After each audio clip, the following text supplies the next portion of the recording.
Mas lalong nakumbinsi si Pangulong Bongbong Marcos na sikreto ang nangyaring gentleman's agreement ni dating Pangulong Rodrigo Duterte sa China kaugnay sa paghatid ng supply sa BRP Sierra Madre na nakasadsad sa Ayungin Shoal. Kasunod yan ang pag-amin mismo ng China na meron talagang kasunduan sa pagitan ng dalawang bansa. Ayon sa Chinese Embassy, nabuo ang gentleman's agreement sa Administrasyong Duterte. Nagpatuloy raw yan sa unang bahagi ng termino ni Marcos. Hanggang sa noong February 2023, hindi na raw ito sinunod ng ating gobyerno dahilan ng pagtaas ng tensyon sa teritoryo. Ang pahayag na yan ng Chinese Embassy, taliwas sa sinabi ni Duterte na walang kasunduan kundi status quo lang na ang ibig sabihin ay pagpapanatili ng nakagawian sa Ayungin Shoal. Ang problema, verbal lang daw ang naging kasunduan, bagay na ipinagtataka ni Pangulong Marcos lalo't walang bilin o banggit man lang daw ang nakaraang administrasyon tungkol dito.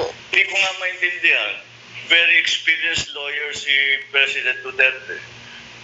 Ang abogado, lahat gusto nila nakasulat lahat yan. Bakit walang nakasulat na kahit isang papel? Bakit walang video? Bakit walang announcement? Nothing. Bakit hindi nila sinabi? Deliberate yung hindi sinulat. Deliberate yun. It was decided in the last administration that we will not record this. It was decided in the last administration we will not announce it to the Filipino people. Therefore, it is a secret agreement. Ayon kay PBBM, hinahabol na niya mga opisyal na may kinalaman sa anyay secret agreement at may mga tanong ang Pangulo na dapat umanong masagot ng mga sangkot sa naturang kasunduan ng nakaraang administrasyon. What did you agree to?